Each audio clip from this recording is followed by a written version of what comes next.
I wasn't like a refusenik of Glastonbury. I just never really got the opportunity. Either I couldn't afford it or whatever. I missed out on tickets. So the first year I actually went was 2023. And then I had this like incredible, obviously life changing experience of like actually experiencing Glastonbury for the first time. And then I came back from that and thought, I've got to go every year. I've got to go back. I feel like I left a little part of myself in Somerset that year. And so the following year, 2024, I bought a ticket. I managed to get a ticket anyway. And the Theatre and Circus Fields did a big shout out to see if anyone wanted to try and perform. So they said, like, send in your stuff and we'll see if we can book you, kind of thing. So I sent in an email to the brilliantly named Haggis, Oh yeah. Theatre and Circus Fields, and he was very kind and said, "Oh, this sounds interesting, but I don't think it's quite for us this year." And I thought, oh, fair enough. It's whatever. So I had a ticket anyway, so I was going to be there. And then it got to probably about a month before, so I think it was like late April, maybe May. I thought, you know what, I'm going to be slightly cheeky because I've just filmed a trailer for my Edinburgh Fringe festival set. So I filmed a trailer at one of my shows. It really kind of showcased it a bit better than just like a random screenshot or me typing it out in an email. Because in all fairness, the concept of the show that I do is slightly random. So me emailing and saying, "Oh, you up for an hour of primary school sing-alongs?" And then he might have thought, maybe not. I made a trailer I played at a venue in Camden, the Camden Club, and I had a load of people piled in just by the bar, drinking beer, singing along to the songs, and it really kind of gave more kind of an idea of what the atmosphere is like. And then he saw that trailer and he actually emailed me back and said, "Oh, you seem to have upped your game a bit here. Let's try and get you on one of the stages." So he managed to get me on a stage that year, and then luckily he booked me again for last year, and last year kind of went stratospheric with the coverage, which was Oh yeah. I saw the footage. You had a massive crowd. it was amazing, and also the BBC were filming it as part of the coverage for BBC Two, and it was one of those moments of there's absolutely no pressure because Haggis was sat on the stage as well. He runs the whole of the theatre and circus area, and he has done for decades. And then the BBC film crew were on the stage filming it. Then they had however many thousand people there watching it. I thought, no pressure here, but just had to crack on, get it done, and yeah, it was a brilliant set. Yeah, and as you know, by being there, the Glastonbury crowd are so friendly and fun that any kind of mistakes you might make, they'll soon forgive you. I think because just kind of gave it a lot of energy and just kept going. The crowd were very much sort of into it and just really sort of getting involved. And I think one special thing about the Glastonbury crowd, particularly, is that it's almost like anything goes, and they're sort of up for a bit of silliness. They're up for a laugh. With the Glastonbury crowd, it's almost like some of those sorts of sets do better than maybe like just a traditional kind of band set, maybe just because it's something a bit different. Yeah, we've actually, me and Simon have spoke about that in our previous episodes. And I know you said to me that this June, because obviously it's a fallow year, you're going down to Somerset during when Glastonbury would have been on. And you just said now that you vowed never to miss another one, which I actually did too. When I went to my first one in 2008, so I vowed I'd never miss one because I went quite late too. What makes it so special? Why do we do this? Like, why do we, why do you go to Somerset in June when it's not even on? I genuinely think there's something magical about it because it's part of a long tradition of festivals and celebration in that area, which is it kind of feels ancient, doesn't it? They got that kind of like semi-spiritual thing about it being on the ley lines and all of that kind of stuff. I feel like when you go to the festival, it's so enormous.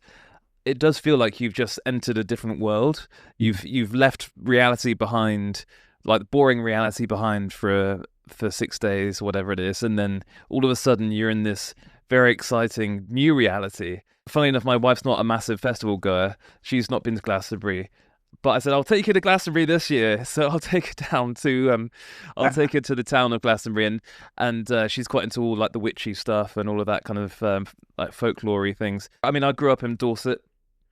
So kind of southwest based anyway, originally. So there is something I feel like I just feel like I was missing out after all those years, missing out on an amazing connection with this festival. I agree. I was the same. I foolishly thought I didn't like camping, so that's the only reason why I didn't go.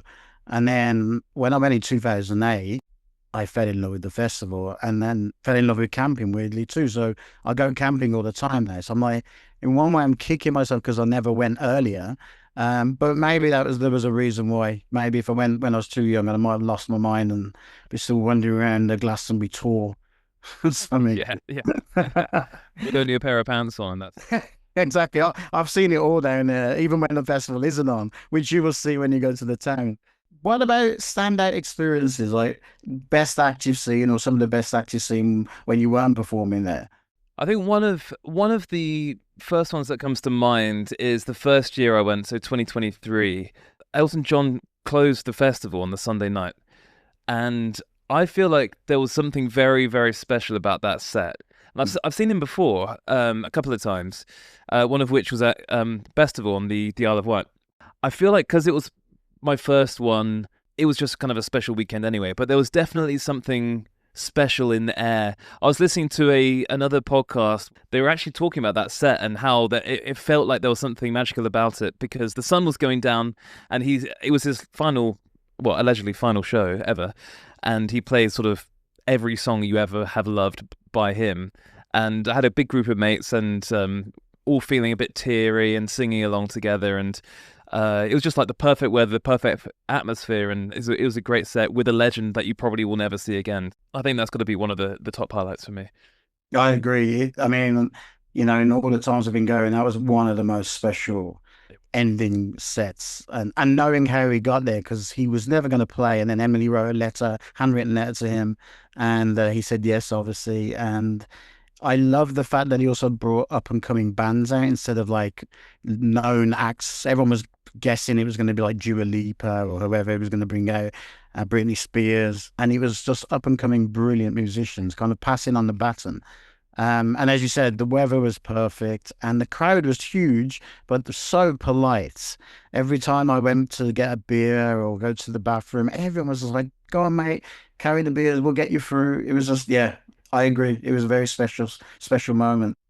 There was an amazing moment where because we were there for the act before, then after he finished, a couple of my friends said, "Oh, we're going to go to the loo," and we thought, "Really? You're never going to find us." And they went because there was quite a long gap between the two acts. I think it was like an hour. They were gone. They were like, "Oh, we'll go to the loo and get some food." And we thought we're not going to see them again, so whatever. That's a write off. And then we were kind of looking out for them, and literally 1 minute before Elton came on, they managed to finally get back. They were like, "We've pushed our way through like 50,000 people to get here," but so they made it back, and that was a very joyous moment as well. Here's a tip for you for next year. I always stand next to someone with a very distinctive flag and ask if they're going to stay for the whole set. And if they say yes, that's our like beacon for when we go to get food or drink. Like, where's that weird flag? I know it's there. Okay, I'm 2 rows further down. We were stood by there's a tree that's kind of in line parallel to the sound desk, and it's to the right if you're facing the stage. And we're like, meet by the tree. That's the tree. That's the point that we met every year we've been now. It's always meet to the left of that tree. I know exactly what tree you talk about. That's ridiculous. So what? That's someone you've seen already. Who would you love to see who you haven't seen yet down there? Like a future headliner. I feel slightly gutted that I didn't go in 2022 because I'm a massive Beatles and Paul McCartney fan, so I would have loved to have seen that set. I sort of half wondered whether, because he's kind of having a bit of a comeback now with this new album, I wondered whether he might get on the lineup for next year, but I feel like it's probably a bit too soon after his last one. But he probably doesn't have too many more years of being able to headline at this point. So I would love to see him. A few other acts that like I grew up with, especially sort of my dad listening to them around the house. People like Depeche Mode. I'd love to see them. I think they would probably still be able to headline. I think that would be an amazing act to see.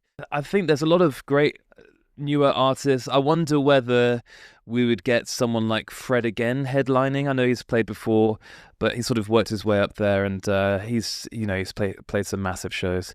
I think it sounds like Harry Styles is kind of a shoe-in for next year from all accounts. So I'm very, very interested to see who's going to be on the lineup next year. I can't wait to see. Well, a lot of people are saying they want to have like Cher for the Legends slot, which should be quite fun. Yeah, I think she would be amazing. And most people dress up for the legend slut, so the crowd would look amazing. The first legend I saw, I think, was Cat Stevens. Oh yeah. Uh, he did a great. He did a great. Yeah, that was the same year as Elton. And so yeah, it was almost like legend after legend that day. Yeah. Yeah. I cried. I admit I cried during Father and Son when he sang that. That's another artist that well, the thing is my dad's a big lover of music, so I grew up with all his stuff from the 60s, 70s, 80s, everything that he listened to. So I definitely took a few videos for him. Father and Son, yeah, it's a beautiful song. Beautiful. So actually, that's a perfect segue. Like, how did primary school bangers start? How did you go from the choir and doing stuff with the Rolling Stones and stuff like that to primary school bangers? So I've always been a sort of gigging musician in some form since I left university, as well as so basically after I left uni, I worked for a couple of music companies, and then did some sort of gigging around as a choir singer and just a vocalist. So part of that meant I got to do some pretty cool events, like I sang at the Stones' 50th anniversary.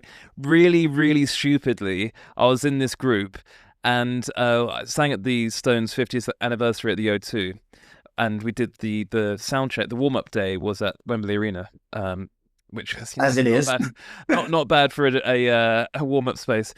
But really stupidly, I quit the group, and then like a month later, they said, "Oh yeah, we've been booked to do Glastonbury as well." So I could have been at the I think it was 2012, 2013. 2013. Yeah, I could have been on stage on the Pyramid stage at the 2013 Glastonbury, but Oh man. yeah, that was one of those like really dumb things that I'd quit the group because I was like, I'm not sure I can really be bothered to commit to the rehearsals for this, even though it was like once a week or something. And then yeah, they ended up doing backing vocals for Glastonbury, which was at the time I was like, yeah, that's cool. I didn't really want to do it anyway, but obviously that would have been amazing. Yeah, I sort of got into teaching and again was kind of like gigging as well as teaching, so keeping myself really busy. And then when it got to lockdown, that's when it all stopped in terms of my performing. Obviously, couldn't really do anything, but I carried on teaching and it all went online. So when I went online, I was making videos for my pupils to sing along to on YouTube. And I thought, let's do a few sort of fun clips that I can put up on TikTok, which was pretty new at the time. And you could only do like 15 seconds or 30 seconds or something. So I started off with really, really short clips. And then when you could get 60 seconds, which came in not too long after that, I thought, oh, let's do like a top 10 sort of top of the pop style rundown of my favorite school songs from when I was at school, because I still teach a few of them. And so I thought it'd be a bit of an in-joke for my friends and family, because I'd just also been asked by an old school friend to play at his wedding. And he asked me, oh, what hymn should I have at the wedding? What songs do we sing at school? And we sort of chatted through all this stuff and I think, oh yeah, remember that one. So I put this video out thinking not much of it, and then it got a lot of traction, and people were commenting all sorts of stuff and their favorite memories from school. And then it just kind of sent me down a bit of a rabbit hole with all, because you can probably see just above my piano here, I've got loads and loads of music books here. And I was going through all these old music books thinking, oh yeah, I remember that. So I was giving myself like a proper nostalgia trip down memory lane. So I thought, I bet there's other people that remember these songs as well. So I was putting out all these videos. I thought, you know what, when we're allowed to kind of meet in person after the lockdown's lifted, why don't I just do like a one-off like get together of a few people? And so I did. There was about 30 people in a bar. We sang some of the school assembly songs, and then we did a few other bits and pieces. But then I didn't really think much of it, and I thought, about 6 months later, I thought, that's let's just post a couple of clips from that little gig online, and I did, and people were saying, oh, I'd love to come along to this. So I sort of rewrote it as a proper sort of sit-down theatre show that you can get involved with, like a full like 2-hour show basically. I again just literally did like a one-off in a cocktail bar in East London. And that led on to more and more and more. And then I thought, you know what, I'm going to start emailing people around. And that was me just in my car, put the piano in the back of the car, driving around the country, emailing. Literally, I made a very nerdy spreadsheet of all the kind of touring venues I could see on like comedians touring posters that are kind of like 100 capacity and under. And then I would just email whoever books the event, ask what the hire fee is, just go for it. a lot of them didn't reply again because it sounded very random. So I'm sure they just pressed delete. But over time, once I built up more pictures and videos and things like that, I could develop a bit of a kind of CV / portfolio type thing. And yeah, that led me to do the Edinburgh Fringe, which then led me to do Glastonbury, and here I am. And now you're touring constantly, aren't you now?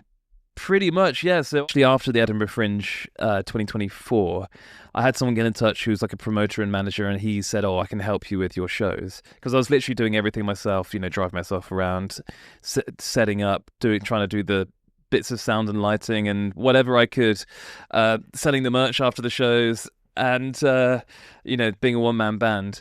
And then he said, look, I can organise the gigs for you. Obviously, you'll take a cut, but then we can start getting into bigger venues and things like that. So that's when it started ramping up a bit. And yeah, I'm basically, this year, aside from my teaching work, I've basically been on tour for a lot of the year and doing a few festivals, obviously not the biggest one, but I am actually doing technically the biggest UK festival this summer, because obviously there's no Glastonbury, so I will be performing hilariously at Download Festival. So I'm going to be on the Thursday before all the main stages open, in a similar sort of style, I hope, to Glastonbury. I hope people just turn up and just embrace the silliness of it. I've even made like a kind of a stupid mashup to come on stage too, and just going to get everyone going. I think in the Download days of old, I probably would have been bottled off, but I think hopefully we're past that now. But we'll see. I'll have to work on my my dodging skills. Hopefully not too many bottles. Was it Daphne and Celeste where they got bottled at Download or something like that? Yeah. No, I think the crowd is a bit more gentler now. Well, I hope you'll say that. I think you've got to go back and rewatch. I actually rewatched that because it just popped into my head, and it's honestly, I couldn't stop laughing. It's so funny. It's really, really funny. I mean, I do feel for them, to be fair, but they dealt with it pretty well. But they say they like finish a song, and there's like a second silence, and all of a sudden you hear this deafening roar of people screaming for them to like, to go home and all this stuff. People are throwing deck chairs and bottles of piss and all sorts of stuff. So, Yeah, they handled it better than I would. That's for sure. they did. I don't know whatever happened to them after that, but They're probably still in therapy, bless them. yeah, I think so. And so you're doing festivals, and then are you doing like an autumn and winter tour? Yes. So I've got some. Yeah, got a few festivals. Then doing the Edinburgh Fringe again in August, and then I've got some gigs. A few gigs September, October, and then I've got a Christmas tour at the end of the year. So I've done this for a couple of years now, and it's basically a Christmas version of my my other show, where I do lots of Christmas carols, Christmas songs, mashups, some fun bits and pieces, and kind of intersperse it all with storytelling, jokes, and all sorts of stuff. So it's a lot of fun, and it's I think, like, especially with Christmas, it's all about the kind of tradition of singing all the classic carols that you know and love. And it's great to just, have that time to get some mates together, get some family together, whoever, just come along. And it's a real kind of feel-good escapist night, I think. So, obviously there's a lot of rubbish going on in the world right now. So it is nice just to have a bit of a night of escapism, for sure. Excellent. Well, we'll put like a link to your website on the podcast notes, so the listeners can find out if you're going to be in their town or the festival they're going to. Talking festivals, for people who've never been to Glastonbury before, what tips would you give them who are heading down to Worthy Farm for the first time? I think what I learned very quickly was the scale of everything, because I've been to a number of festivals before, but before I went to Glastonbury, I didn't actually quite comprehend how big it is. Like, as a site, it's absolutely enormous. Previously, I sort of thought, okay, right, here's a band I want to see. They finish at 4:00. There's another one starting at 4:10. I should be able to nip between stages. But it's kind of like the equivalent of walking from sort of Soho to Brixton, between some of those stages. You think, like, you got to do you got to leave like 45 minutes between some of those stages, especially with the crowds and stuff. I would basically, my advice would be, I know there's probably a million bands and acts you want to see in a day. Maybe pick like 3 that are kind of non-negotiables. You're definitely going to go and see them. Probably space them out, and then you can just kind of like just be. I feel like you got to allow yourself to not have FOMO. You're allowed to just miss out on stuff. So, because there's been many times where I thought, oh, I can't believe I'm missing Weezer or whoever, you know. I think, oh, what a shame. But there's no way I'll be able to get there. So, there's not really much point thinking about it because there's a million other things you could do. Bit of advice is whenever the lineup comes out, you know, there's always people complaining, say, I can't believe those are the headliners. But I also quickly realized that it really doesn't matter who's headlining the pyramid stage or even who's playing on the pyramid stage at all, because you could go, I genuinely believe that you could go to Glastonbury and sit and whistle a spoon for 5 days and have an amazing time. Like, you could literally sit in those healing fields or do whatever, you know, whatever it is. You could sit there for 5 days, have an absolutely amazing time. You'd run into all sorts of people. So I think with that as a baseline, whatever you see on top of that's kind of just a bonus. And I think basically I've found that in the last 2 years because I've been doing my gigs, and the way I've been booked is that I had a gig every day, sometimes 2 a day. So the first year I went, I did 8 gigs. So 2024, I played 8 gigs. Oh wow! Last year I played 7 across the weekend. So that's a lot of gigs, and it means that I miss out on a lot of acts that I would have quite liked to have seen. But so I think just like tempering your disappointment is good. Make sure you're wearing shoes that are suitable for the amount of walking you're going to do. And I mean, even with that advice, I was sometimes running between stages because there were lots of acts I wanted to see. But yeah, got to stay hydrated as well, for sure. Perfect advice. I mean, that's exactly what I say to people. I say to choose 2 or 3 acts, space them out, stay hydrated, and always I get questions about what to wear, like boot wise and wellies, or some people say flip flops. God, no, not flip flops. No, But you can definitely overthink it as well, because a lot of I remember before last year there were so many people with videos online. Here are all the things you need to do before Glastonbury. Yeah, that there are like a million things you could try and do, but you could also just go with the flow. I think going with the flow is the big thing, because I think probably some of my most favorite experiences at Glastonbury have been just the wild, wacky and wonderful. Like the first year I went, 2023, I was feeling very stressed out before I went because of, various reasons. And I literally spent the whole of the I guess it would have been the Wednesday night or the Thursday night in the theatre fields, like going to the circus tent, seeing all the different people in their costumes doing hula hooping. I'm sure there could have been bigger names that I could have seen that day, or DJs or whatever, but for me that was just such a fun experience, and I really didn't anticipate that at all. And I think going with the flow, and if there's a cool looking area, just pop in and see what's going on. And if a friend of yours like, oh yeah, I've heard this like random kind of Brazilian, like, oh yeah, like the salsa place, that's great. Just like you just hop into the a Glasso Latino, that's it. Just hopping in there and having a dance for an hour. It's brilliant, absolutely brilliant. The vibes are immaculate. I totally agree with you, mate. I think what you said earlier about just going with the flow, it's so underestimated at the festival, and you get to see brilliant acts by doing that. There's so many things at Glastonbury specifically that you can't see anywhere else. So it is those smaller things, I think, that it's just mind-blowingly kind of worth the money, I think, because people say, oh, it's a lot of money, isn't it? 350 quid or whatever it is. I think, well, it's not really. You're there for 5 days and you've got like endless entertainment of every sort of form you could possibly think of. Exactly. I think there's 4,000 performances over the 5 days. And I remember one year, the same year, in between Glastonbury, I went to see Beyonce and Bruce Springsteen, and them 2 gigs cost me more than Glastonbury. So you get to see all these acts back after, on the pyramid. If you just, we would never recommend it, but if you just sat in front of the pyramid stage, you get to see, I think, 10 acts a day from Friday. That's already paid the money. Yeah. Even names that aren't sort of the headliners can still charge up to like 100 quid to go and see them, So that does add up quickly. In my mind, I kind of got like an analogy of like the meal deal type thing. If you want to like maximize your meal deal, you go for like the most expensive sandwich and like the most expensive drink and the most expensive side. It's like, yeah, all right, you kind of maximize the savings, but you might not have got exactly what you wanted. So yeah, if you do spend a day just like I went and got do you know what Alexander technique is? It's kind of like a form of like physical therapy where they tell you like how to like they kind of work on your posture and stuff. Like there was one day that I was feeling quite knackered, so I was walking through the field, the healing fields, and I saw this guy say, "Oh, do you want to try this?" And I thought, "Yeah, right." And so I spent an hour, and he was like working my posture, and I felt brilliant afterwards. So, and but yeah, even that would cost you a fair bit of money outside of the festival too.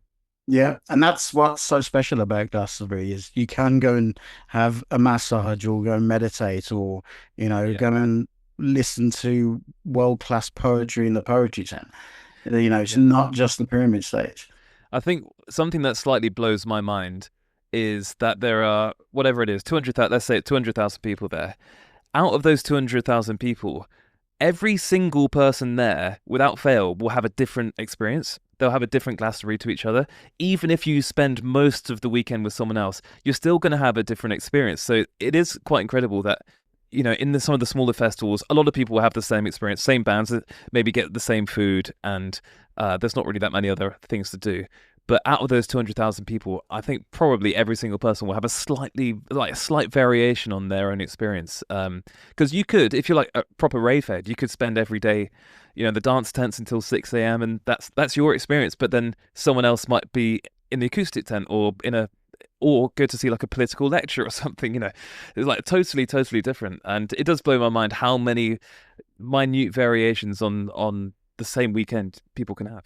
Oh yeah, I read an interview in The Guardian about actually a couple who have a tent at the Healing Fields, and I think they've been going to Glasgow for 40 years, and they've only gone to the pyramid stage once in 40 years. Yeah, I mean, yeah, genuinely, you could just avoid the main, even like the main two stages. You could probably avoid them and still just have brilliant time. Yeah, I think Noel Gallagher famously said there's 100, Glastonbury is like 100 festivals, and it's a different festival for everyone, as you just said. And like some people would just go to the NYC Down Low every night, other Yeah. people would just go to Silver Haze. It's, I like to do a bit of everything because I'm greedy. I think Emily once called it the Glastonbury tapas. Oh, nice, nice. Yeah, and I like that. Like, I'll have a bit of this, I'll have a bit of that. That's kind of my experience over the 5 days. My only problem is that when I get back from it, I'm then just annoying every single person that I've ever met because I'm just talking about Glastonbury for 6 months. Well, I launched a website, a book, and a podcast now because I can't stop talking about it. It's bad. I told my brother, I was like, "Oh yeah, I'm gonna go on this podcast and talk about Glastonbury for an hour," and he said that's literally your dream come true. Perfect. Well, you're the first guest actually, so that's a perfect way to end it in a There way. we go. There we go. James, honestly, this has been fantastic. I mean, I think we both love talking about Glastonbury. So, Yeah. as we all know, it's not on this year because it's a fallow year. It's been nice to kind of reminisce about old times and look forward to Glastonbury 2027. I'm very much hoping to be back there indefinitely. I want to be like Likido the lobster. I want to because he's there like every year, so I kind of want to be like him, be part of the furniture, the Glastonbury furniture, and almost set up like a new tradition of people saying, "Oh, it's Thursday afternoon. What are we going to do at 3 o'clock? Let's go down and see the primary school bangers." That would be my dream, just to go back every year, even if I do kind of like a slight variation on my show. I'd love to be back in some form. I can't wait to come back.